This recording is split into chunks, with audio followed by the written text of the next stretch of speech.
प्यारे दोस्तों, अस्सलाम वालेकुम। आप देख रहे हैं इरफानी नेटवर्क यूट्यूब चैनल और मैं हूं मोहम्मद इरफान झारखंड। दोस्तों, सबसे पहले आप सभी दोस्तों को ईद उल फित्र की खूब सारी ढेर सारी गदगदा के टनटना कर बहुत बहुत मुबारकबाद। बहुत बहुत आपका ईद और मंगलमय हो। आपको दिल की गहराइयों से आपको ईद मुबारक हो। प्यारे दोस्तों, ईद के दिन मुसलमानों को लगा दोहरी खुशखबरी हाथ। आजान का बड़ा करिश्मा ईद के दिन। जी हाँ दोस्तों, एक ऐसी खुशखबरी आपके सामने रखने जा रहे हैं। वो आजान का एक बड़ा करिश्मा आप कह लीजिए दोस्तों, अल्लाह की कुदरत का करिश्मा कह लीजिए इसको। प्यारे दोस्तों, नफरत करने वालों के सीने में प्यार भर दूं। अल्लाह तबारक व ताला अगर चाहे तो क्या कुछ नहीं कर सकता है, आग को गुलजार कर दे।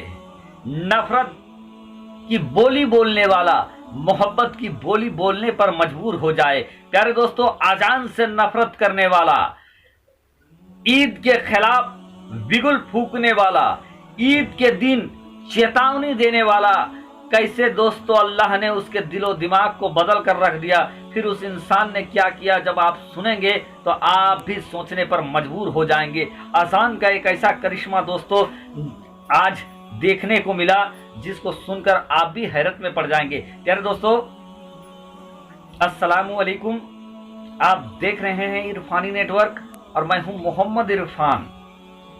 प्यारे दोस्तों, ईद के दिन एक चेतावनी जारी किया गया था राज ठाकरे के द्वारा कि ईद तक अगर मस्जिदों से लाउड स्पीकर नहीं उतारे गए, अगर मस्जिदों से लाउड स्पीकर नहीं हटाए गए, तो हम मस्जिदों के सामने महाआरती करेंगे, हर मस्जिद के सामने हम भजन कीर्तन करेंगे। इस तरीके का धमकी दिया गया था। आजान बंद कराने की कोशिश किया गया था। किसने धमकी दिया था दोस्तों? आप सभी को मालूम है, राज ठाकरे। लेकिन राज ठाकरे के साथ क्या हुआ आज के दिन, आप सुनकर खुद हैरत में पड़ जाएंगे कि ऐसा कैसे हो सकता है। लेकिन 100% खरी और 100% प्योर बात है, रियल बात है। तो प्यारे दोस्तों, सबसे पहले यह भी सुन लें कि राज ठाकरे ने मुसलमानों को जो धमकी दिया, उस धमकी का मुसलमानों पर क्या असर हुआ, ईद उल फित्र की नमाज कैसे अदा की गई। तो दोस्तों, मुसलमानों पर राज ठाकरे का धमकी का जर्रा सा भी असर नहीं नजर आया ईद उल फित्र 2022 में, बल्कि बड़े ही इत्मीनान के साथ, आन बान शान के साथ मुल्क हिंदुस्तान में ईद उल फित्र की नमाज अदा की गई। लोगों ने एक दूसरे को गले लगाकर मोहब्बतों को और फैलाया, नफरतों को मिटा डाला, और जो नफरत की बात करते थे उनके सीने में भी मोहब्बत की बात डाल दिया।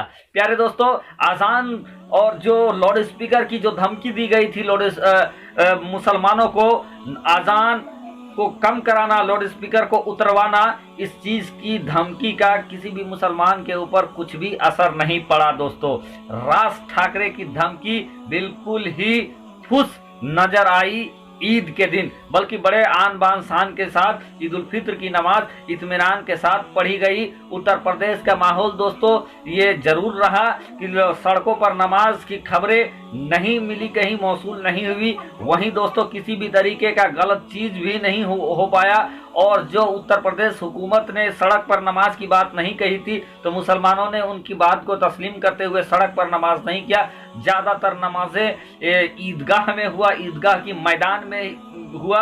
दोस्तों, यूं भी ईद उल जुहा और ईद उल फित्र की नमाज सबसे बेहतर ईदगाह में ही लगता है, वहीं अदा भी की जानी चाहिए। तो वहां मुसलमानों ने ईद उल फित्र की नमाज अदा किया, लोगों को गले लगाया, मोहब्बत फैलाया। अब दोस्तों, एक बड़ी खबर इसी दरमियान आ गया। जो लोग आजान को बंद कराना चाहते थे, लाउड स्पीकर को उतारना चाहते थे, ईद के दिन ऐलान कर रखा था कि हम मस्जिदों के सामने आरती करेंगे, भजन करेंगे। अल्लाह की शान देखिए दोस्तों कि उसी राज ठाकरे का एक चिट्ठी वायरल हो रहा है, जो जस्ट ईद से एक दिन पहले, यानी ईद 3 तारीख को है, जिस समय मैं वीडियो को रिकॉर्ड कर रहा हूं 3 तारीख को है, और उसके एक दिन पहले यानी चांद रात को राज ठाकरे एक चिट्ठी लिखता है अपने लोगों को।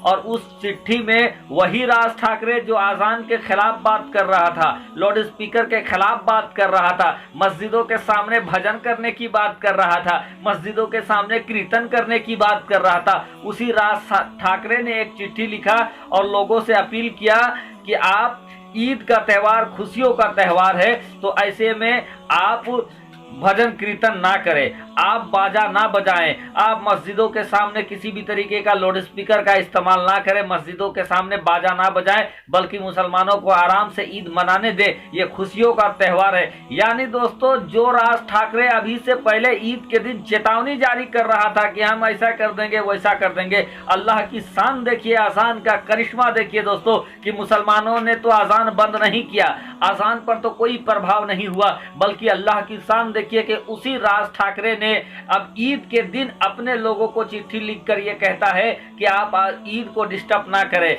आप मुसलमानों को डिस्टर्ब ना करें, उनको खुशियां मनाने दे, उनको साथ रहने दे। तो दोस्तों, ये एक करिश्मे से कम नहीं है। जो इंसान नफरत की बात कर रहा था, आजान से अदावत कर रहा था, अल्लाह ने उसी की बोली से, उन्हीं के हाथ से अपने आजान की हिमायत और मुसलमानों की हिमायत करवा डाला।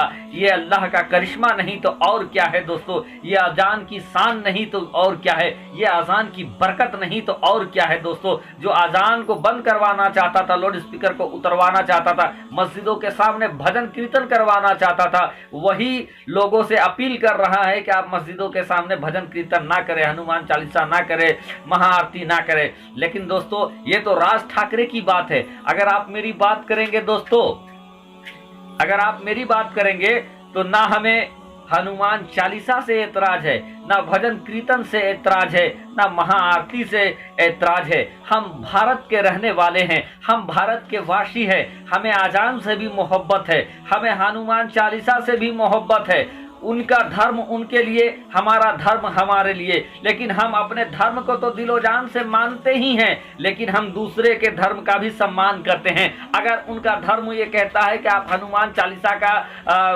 जाप करें, तो आप हनुमान चालीसा का जाप करें, आप भजन कीर्तन करें। हमें ये बिल्कुल, मैं ये नहीं चाहता हूं कि हनुमान चालीसा मस्जिदों से, मंदिरों से होना बंद हो जाए, मंदिरों से जो कीर्तन है वो बंद हो जाए। ना मुझे मस्जिदों की आजान बंद चाहिए, ना मंदिरों की घंटी हमें बंद चाहिए। हमें तो ये चाहिए दोस्तों कि मस्जिदों से अल्लाहू अकबर की आजान भी सुनाई देते रहे, और मंदिरों से दोस्तों अंजनी पुत्र का हनुमान चालीसा भी सुनाई देता रहे, घंटी भी बजता रहे, गुरुद्वारे से गुरुवाणी भी सुनता रहे, चलता रहे। क्योंकि ये हिंदुस्तान है और इस हिंदुस्तान की खूबसूरती है, चाहे भजन कीर्तन या आजान, इसी से मिलकर बनता है अपना हिंदुस्तान। सारा चलता रहे, पाबंदी नहीं। सबको अपनी धर्म को मानने की आज़ादी होनी चाहिए, किसी पर पाबंदी नहीं। लेकिन सबको ये समझना चाहिए कि आपके काम से किसी दूसरे को तकलीफ ना हो। तो मुसलमान भी अपने हद में काम करे, हिंदू भाई भी अपने हद में काम करे, सिख भाई भी अपने हद से काम करे, और खुशियाँ बांटे, खुशियों का काम करे, नफरत को मिटाए। और यूं तो ये ईद के दिन है दोस्तों, मुझे लगता है कि पूरे हिंदुस्तान को ही गले लगा लूं, खुशियाँ बांटूं, दिल चीर कर दिखाऊं कि कितना मोहब्बत है हमें अपने मुल्क भारत से और भारत में रहने वाले हर एक इंसान से, हिंदू, मुस्लिम, सिख, ईसाई, सबसे। शुक्रिया, आदाब।